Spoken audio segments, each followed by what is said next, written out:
Namaste. Today I have some very special guests.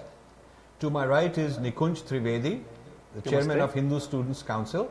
To my left is Parth Parihar, the general secretary of Hindu Students Council. The HSC has about 50 chapters across North American universities. They are the apex body, the most important voice for young Hindus in this country and in Canada. I've known them for a couple of decades.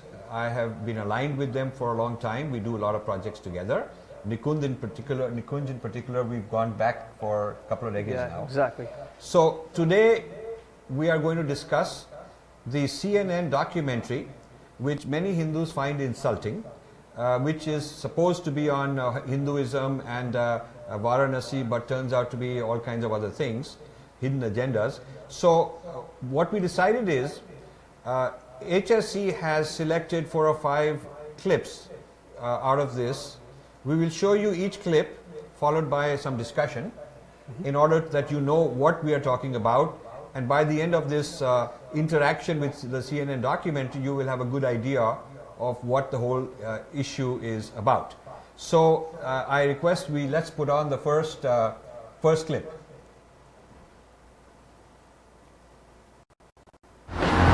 I came to Varanasi, India to do a show about Hinduism.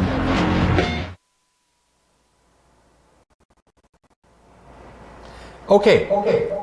So what do you think of that? What does that tell you? So this clip is important because what it shows is that Reza came to Varanasi specifically to do a show on Hinduism, and then it continues, it says reincarnation, karma, and then a very small sect called the Aghoris. So he claims in his defense that this show is not about Hinduism, it's only about the Aghoris. However, it's very clear from this clip that it is a show about Hinduism. So the important point being, this is how he introduces. Exactly. The introduction to the show claims that he's going to give you something about Hinduism. So it's good, supposedly a good classroom material to show in schools or to the general public who know nothing else about Hinduism. That's because he's come to India to do a show on Hinduism. Now, the next clip will tell us what exactly he is going to show us. So let's see the next clip, please.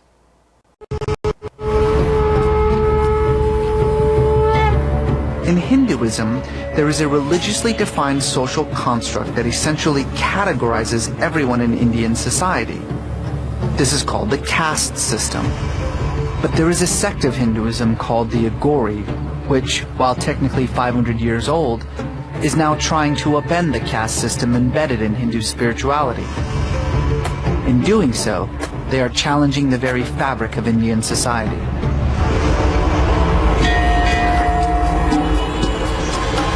Hindus believe in reincarnation, the idea that after death we are reborn again and again. Each rebirth is determined by the karma that you accumulate from your previous life. Karma can be based on things like your words, thoughts, or deeds, but it can also be affected by Hindu notions of purity and pollution. If I achieve enough good karma, then my next birth will be higher than this one until finally I achieve liberation, moksha, from the cycle of birth and rebirth. But karma can work the other way too. And if I start accumulating bad karma, then I will have to pay the consequences of that in the next life. There's no such thing as hell in Hinduism, but there is something that's almost as bad. It could be reborn as an untouchable.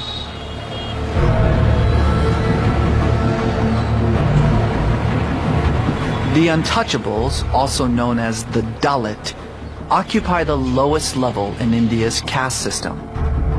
The Brahmin are at the very top, the untouchables at the very bottom.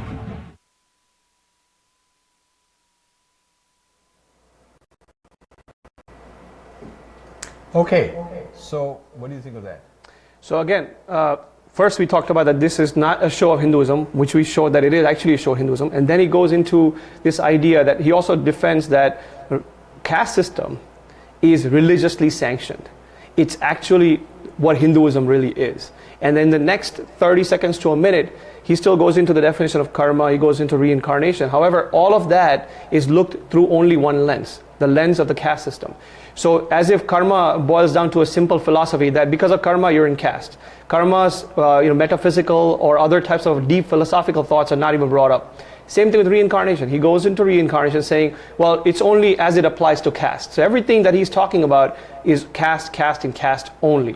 So, Parth, what's your view? So I also think this clip is very important because it basically gives the 1 minute lowdown of how he's going to frame the Aghoris within Hinduism. So he basically frames the Aghori, the Aghora Sampradaya in this clip as the unique tradition within Hinduism that is sort of combating the caste system. He also calls caste system, as Nikunj was alluding to, he uses the phrase spiritually embedded within Hindu spirituality itself. So I see a couple of points. One is he frames the whole show as I'm teaching you Hinduism. Then he zooms in on caste as sort of the quintessential quality and characteristic of Hinduism, not its other metaphysics and its bhakti and all the other things it is about. Not all the things that the West is appropriating from it, That's and correct. misappropriating from it, as including yoga and stuff like that, but the caste system.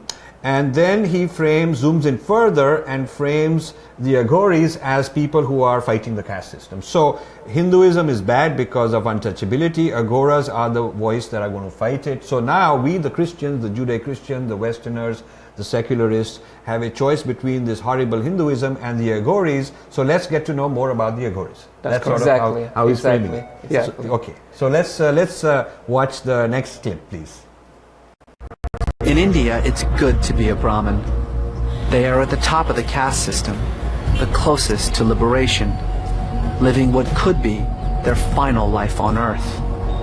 What role does karma play in this attempt at liberation? In the previous birth, whatever you have done, it has imprint in your mind. You're unconscious. And so karma accumulates and helps you on the path up in life after life, birth after birth, until you finally achieve liberation. Of course. So if you are born in a lower caste, how do you achieve karma? How do you achieve liberation? Look, the persons who are living on this earth, they are not equal. They are not equal.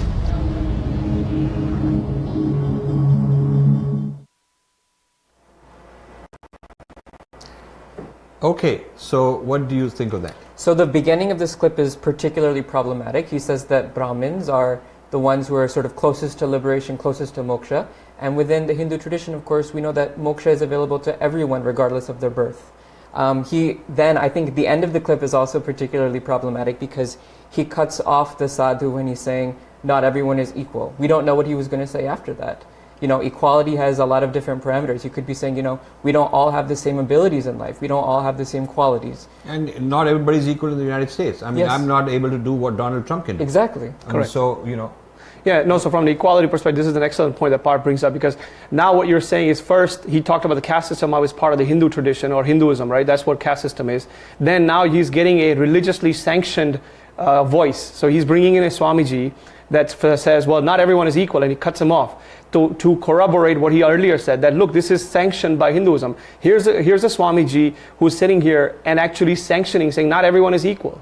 And then he cuts him off right there. So, unless you are really experienced in this Kurukshetra of how these things works and how there is subtle subtext and politics and agendas and how it's all done, you as a naive person, including a devout Hindu, would say, hey, he's just telling you normal things. The point is that he's asking leading questions. He's spent Yes. weeks and months with large amount of budget to prepare for this. So what questions he'll ask are designed to get the answer he wants. And for a 45-minute final thing, you shoot 20-30 hours of footage typically, and then you clip out of it what fits your needs. So he's zooming in towards problematizing caste, particularly as the quintessential characteristic of Hinduism. That's wonderful. So should we go to the... I want to make one more point, is that now think about a person's attention time span. Yeah. Typically a person doesn't watch too much, their attention time span has gone in 7 to 10 minutes in the first one. So now, so far, what have you learned in these few clips? I'm going to talk about Hinduism. Hinduism is nothing but caste system, and there are 4 words that come out besides Hinduism: karma, reincarnation, moksha, and Dalit are 4 words that a typical American audience knows about Hindus. The misconceptions that Hinduism is all a bunch of caste, cows, and curries, as you say, and I'd like to add a 4th one: cannibalism. So Hinduism equals caste, cows, curry, and cannibalism. And that's what you're starting to see in the first few minutes of this entire documentary. So now you already developed a mindset about what the documentary is going to be. Yeah, I just want to point out that for many weeks, CNN was aggressively advertising this show called Believers. Yes. And in the headlines was cannibals. Right. The word cannibals was in their advertising all the time. So, you know, this is sensational. He's going to tell you about amazing, interesting, weird, fascinating religious cults all over the world. Yeah. Cannibals, wow, that's the opening, the first show. Yeah. So that's interesting also. So let's go on and watch the next clip that you selected. Yeah. He wants me to bathe in the water, and then he wants me to drink it. And you may not know this about me, but I'm like a germaphobe. I don't want to be an American asshole or anything, but there is no way I am getting in this water. I mean, this is one of the most polluted bodies of water in the world. I mean, forget about like the ashes that are dumped in here. I actually have already seen 3 different cow carcasses. One I think was a cow carcass. It had a backbone. I couldn't even figure it out, floating in this water. Okay, so what do you think of this? This is the most disturbing clip for me, personally speaking. Okay. Because number one, he's basically saying that the holiest water that Hindus consider is the most polluted water in the world. Okay. Let's not get into the details or the semantics about the pollution that is going on in Ganga and also the attempts by Hindus to clean the Ganga. Yes. Number one. Number two is he uses profanity. He's showing that I'm like a typical American guy standing here, not to sound too American, but he's sounding American. So it's like a weird language that he's using. He's showing dirty water in the background, cow carcass flowing as if that's like a normal thing going on. He's showing dirty people, dirt all over the place, and essentially showing that Ganga, which he in the clip after that shows that Ganga is one giant toilet. This is the word that he uses. So the holiest water that Hindus use for their spiritual practices, bathing and stuff, is considered the most polluted and one giant toilet. This is a big problem I have personally. So, Parth? I would also add on to that, just to sort of elaborate on this point about not focusing on, say, the Indian government or organizations like the Gayatri Parivar, which have committed to cleaning the Ganga. It gives the impression that Hindus and Indians are not concerned about the pollution that happens, and that Western interventionists, Western interlopers need to go and show us how to do it, that Correct. We're not aware.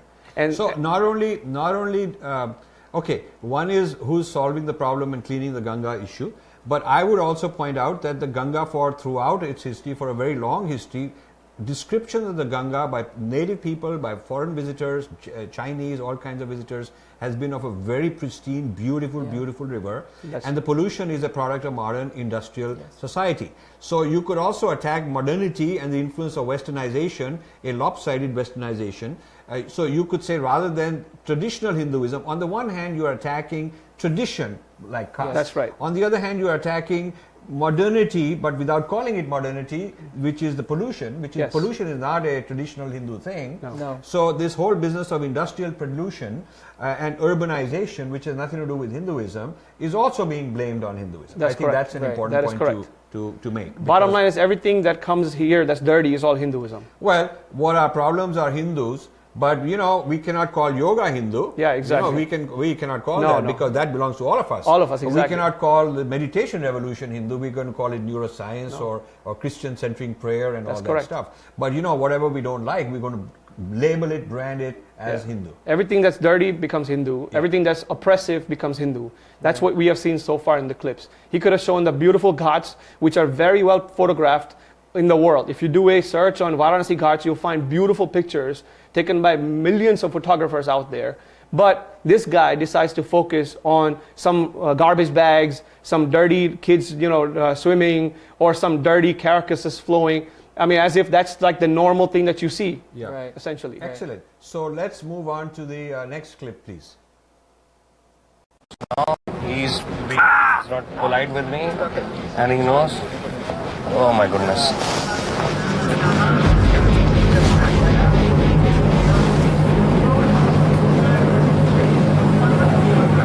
Ah!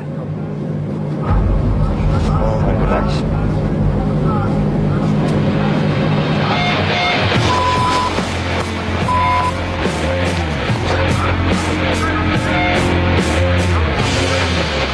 Wait, I got out of hand real fast, and pretty sure that that's not the Aghori that I was looking for.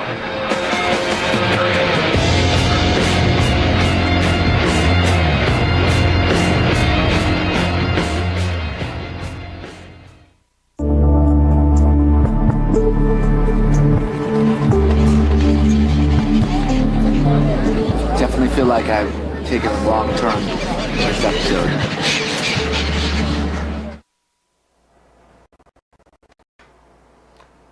Okay, so what do you think of that? This is incredibly disturbing. It's not only graphically disturbing, it's almost like soft porn on a national TV. But now you're showing a very, very bizarre, out of the context picture of Hinduism. That you came to see Aghori. Now you have a particular view. He says after this guy is done urinating and throwing urine around, he's saying, well, that's pretty much not the Aghori that I was looking for. So he had a preconceived notion of what he's going to say. So Aghoris, who are supposed to append the caste system, become reformers, are supposed to be some kind of people out there that he already has a conception about. And this graphically, the graphical image that he's showing here is a shock value that to a normal American Western audience was like, what the heck is going on the camera? You're showing a Hindu spiritual person urinating, throwing this. This is like the Temple of Doom kind of flashbacks that people are getting. Now, this is what people want. If they want to show denigrate Hinduism, you're going to take this clip and broadcast it wide and show this is what Hinduism really is. Yeah, and just to sort of elaborate on that point, this is sort of his money shot, right? Yes. He uses this in his promos throughout. And so I also think it's not faithful to the Aghora Sampradaya, right? You're getting some random Baba, and then that Baba essentially becomes his guru. He says, "Tu mera chela banega kya?"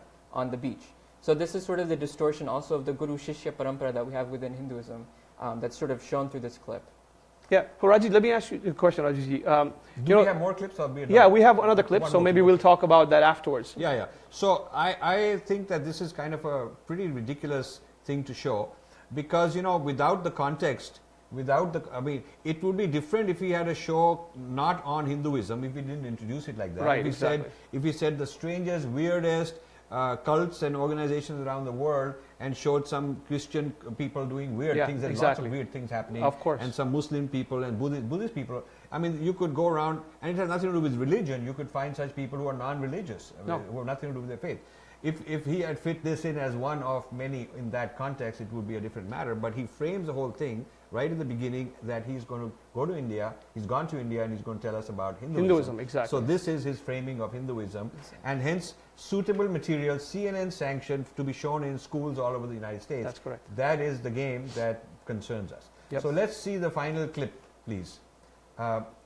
So we are done with the clips. Yes. So okay, so let's.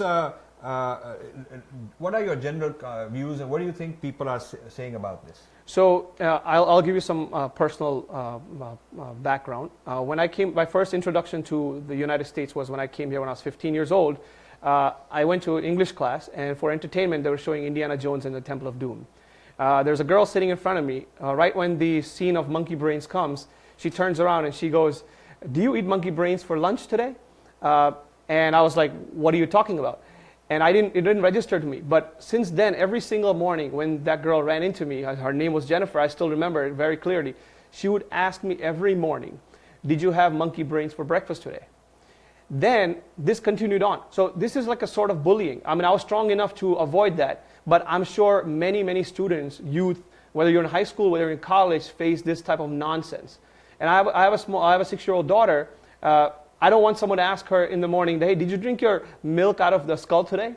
Or "Do you urinate on people when they come to your house?" See, people don't realize that this is the age when people just take a few second clip and make it go viral. That's correct. That's what we're all about. That's right. So people aren't. Some people have written to me, "Oh, you got to watch the whole thing and understand it analytically, logically." That's not how the human brain works. If you are a lawyer, you know the importance in trial to show some little glimpse of the other side which discredits them, and the other lawyer will make sure that this is disallowed. This is why it's done. Because even though you look at the whole situation, you might say, well, I just gave a little compromising data, but the other guy knows that you put this poisonous thing in the minds of the jury, so they don't want it. That's exactly how a brand gets damaged. You show some damaging things. You show a Coca-Cola ad with some garbage in the neighborhood, Coca-Cola is not going to like it. So when you're talking about branding, when you're talking about how the West brands itself, spends a lot of money to brand itself, called soft power, and how devastating it is for other cultures, then you can see the significance of this. Because obviously this is unfit for an introduction to Hinduism. Obviously it's unfit for young children in the United States, young white kids who have Hindus sitting in the class to be shown this movie. It's unfit for that. That's correct. Okay, but it has been put out as a mainstream thing on Hinduism by CNN. And I think that's irresponsible. Yeah, see, Rajiji, a couple of things. One, we have already seen teachers asking, can we get a clip of this? Can we get this documentary to be shown in 6th grade? 6th grade Hinduism or classes on ancient India. Okay? Or world cultures. Or world cultures. Or pluralism. Yeah. Multiculturalism. This is multiculturalism. Yeah. What an exotic culture you come from. Exactly. Nikunj, you are coming from a very exotic culture. I was very fascinated by the naked sadhu running around and peeing on everybody. Exactly. So that's pretty cool. Yeah. I think that's nice. I mean, this is the sort of usage that they're setting us up for. That's correct, exactly. Because clips of this will go around here and there. Yeah.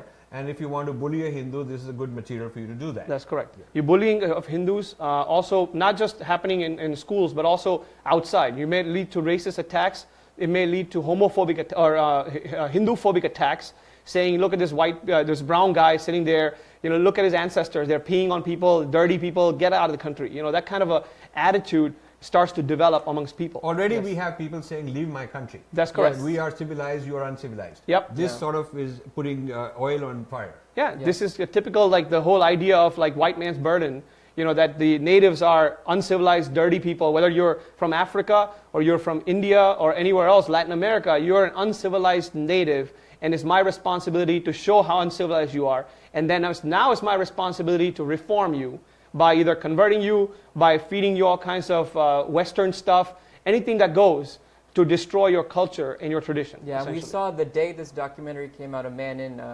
in California, a Hindu-American man, 41 years old, PhD.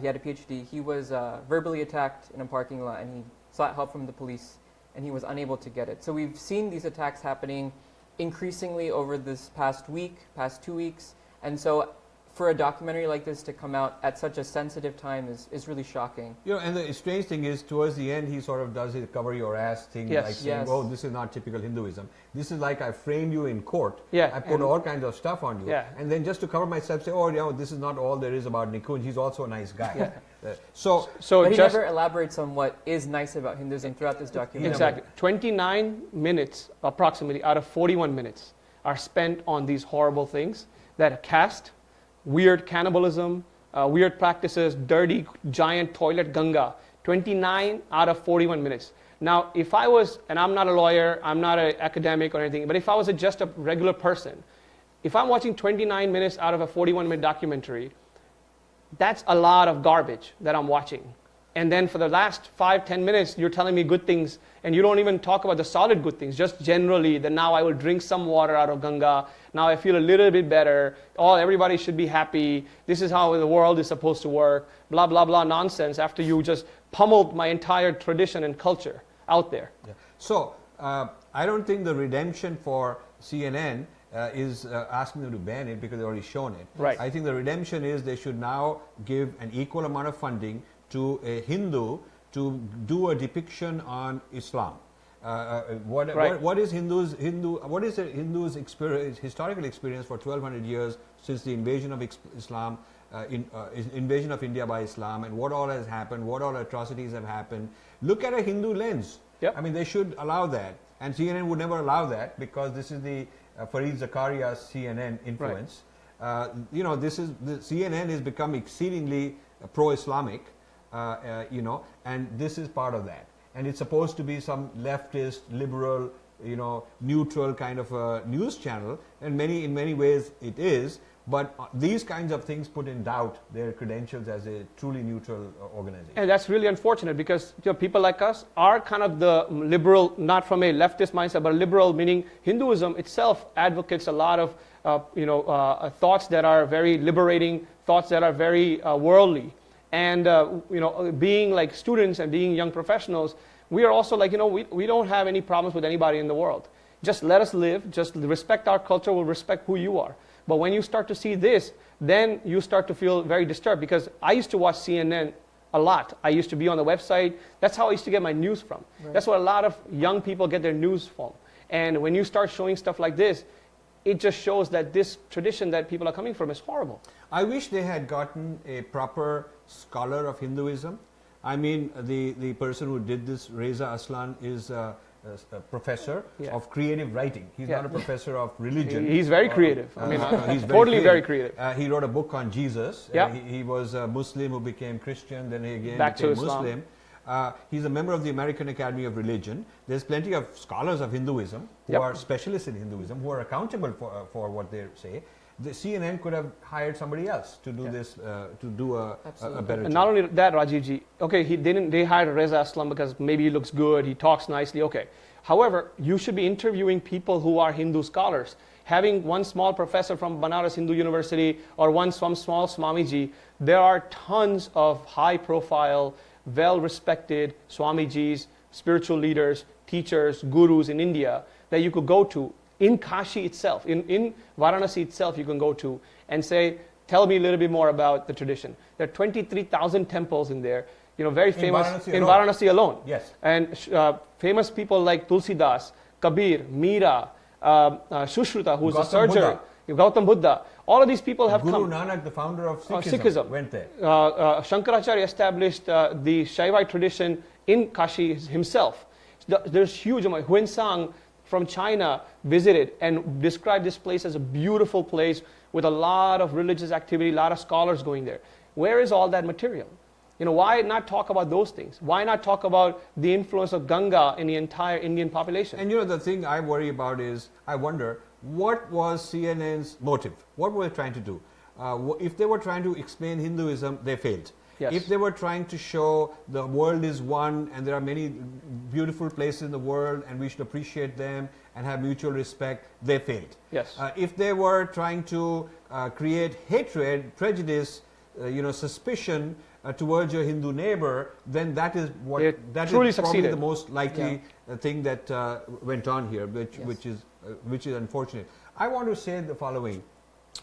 There has been a lot of reaction to this video, to this documentary. What surprises me is that the Hindu American Foundation, which raises $1 million a year, the richest Hindu foundation in the United States, sucks in a lot of funding, for public relations. They don't have much scholarship, but they have a lot of funding they spend a lot of money on public relations. They came out with a mixed report on this. First of all, Reza Aslan, who produced this documentary, says that he's been supported by Hindu American Foundation, that they actually supported this. When we put a lot of pressure on Hindu American Foundation that did you do your homework, why are you doing this? Because they've also supported in the past other things that Hindus find problematic, and many Hindus have said they don't represent us properly. So then in defense, they came back with a statement sort of saying, no, we didn't quite support him. But it's contradictory, it's sort of confusing. He says, this is the HAF, Hindu American Foundation website statement. He says, we do not believe Aslan to be Hinduphobic. Okay. But then to cover themselves, they say, we are deeply concerned that his program's erroneous depictions, misleading imagery, and unnecessarily provocative scenes could exacerbate Hinduphobia.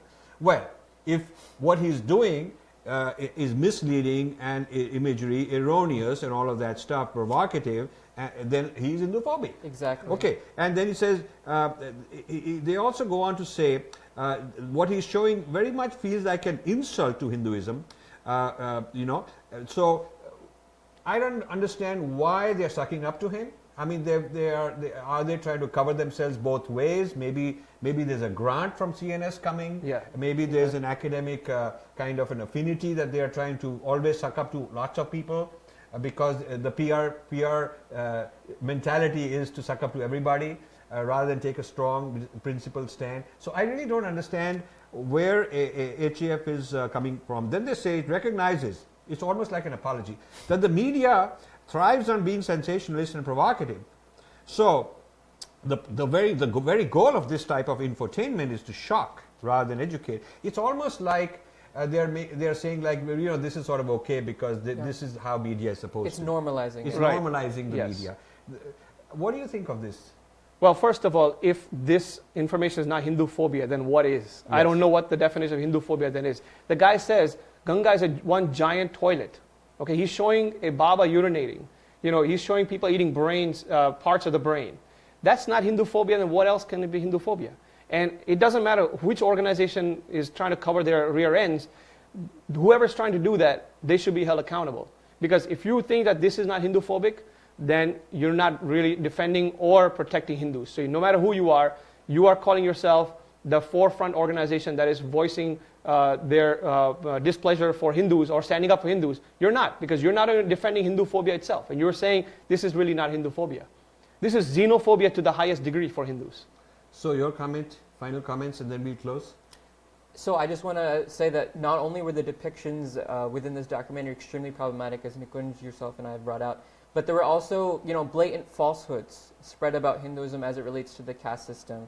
So, you know, for a news organization like CNN, who will be taken with some credibility to put this out, it's really bad. It goes against journalistic ethics, and an ethics also that an academic should practice, like Reza Aslan. So I think this documentary was problematic on multiple fronts. So Rajiv, I have a question for you. People say, you know, in our groups and our activists themselves sometimes say, you know, I watched this documentary. It's not really that problematic. You know, yeah, he has some disturbing scenes, but then he ends on like a high note where he's saying, oh, everyone should be happy, everyone should get along. This is the real message of Hinduism, yada, yada, yada. I just wanted to get some thoughts of yours, what you think, how you have been seeing this. Well, unfortunately, the vast majority of Hindus who go out and have a lot of opinions really have never gotten out of their comfort zone into the Kurukshetra to engage what is the bias like in schools, in colleges, in media, how it affects mental health, how it affects you know, the psychological makeup of our children in this country, how there's a denial of our tradition. In other words, I've been writing for 25 years on this issue. And you know, you have to connect the dots. You cannot take something in isolation and say, okay, this won't cause us any harm. Of course it's causing us harm. The reason blacks would complain if there were a stereotyping of blacks, you could also say, hey, it doesn't matter. The point is, they know it matters. Yes. Because the reason women would complain, if you had a whole CNN documentary which basically focused on women doing dishwashing and that sort of the stereotype of what a woman's job ought to be, that's the definition, of course women would complain. If gays were stereotyped that way, they would complain. If Hispanics, they would complain. Certainly Islam would complain. Yes. Certainly if this were about Christians, they would complain. Now I want you to know that CNN has another series in the second year on Jesus. Finding Jesus. Finding Jesus. That's all about the historicity of Jesus. They interview archaeologists who says, oh, I found this, this is proof. And they interview some linguist and some historian. Yep. And they make it look like very intriguing, very complicated thing, but it's all heading towards, you know, the historicity of Jesus being established. Now, this is a liberal left-wing channel, but it is finding Jesus. That is a major topic of their in the second year. The equivalent would be if a very liberal left-wing Indian channel said that, you know, the majority religion is Hinduism, so we should have finding the historical Rama, and with a positive spin, or with finding the historical Krishna, and interview all kinds of Hindu experts, archaeologists, linguists, all kinds of people to show how over a period of time more and more data is being compiled. Collected, exactly. So there is an asymmetry here. The people on the Indian left who would support this sort of a thing when it's done in the United States and who would support this finding Jesus kind of a thing when it's done in the United States, have an exactly opposite stand towards Hinduism, the way it's portrayed in India. There's a kind of duplicity there. That's right. So with that, I think we will close. Thank you for watching. Please comment on the Facebook page where this is going live. We would love to have your comments. And I want you to say, I want HSC to be back. Sure. I want HSC to be back for more such shows. Yeah, and we also Thank have you very much. we also have a announcement that on Saturday from 3 to 5 p.m. in New York, in Manhattan, we will be holding a protest, a community protest. About 25 or more organizations are coming together to protest against the CNN documentary by the CNN's offices in Manhattan, which is 10 Columbus Circle in New York. So yeah, we will be there, and we look forward to seeing the Hindu community there as well. Thank you. Namaste. Namaste.